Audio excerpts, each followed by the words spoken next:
জোড়াবাগান থানার পুলিশের পাশাপাশি এনডিআরএফ এর টিম এবং কলকাতা পুলিশের অন্যান্য থানার পুলিশ কর্মীরাও কিন্তু এখানে এসে পৌঁছেছেন।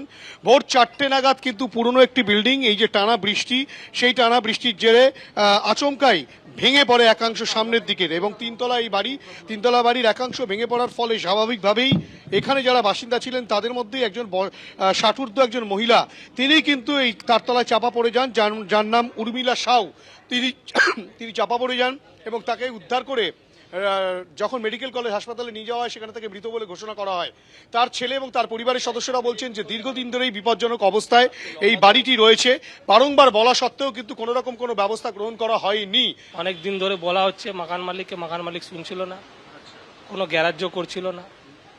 গ্যারাজ্য না করতে আজকে এত বড় দুর্ঘটনা হয়েছে। কিভাবে প্রমোটারটাকে দেওয়া হবে, সেল করা হবে, সেটা নিয়ে ছিল। মানে শুধু টাকার গল্প, কিভাবে টাকা ইনকামটা করবে।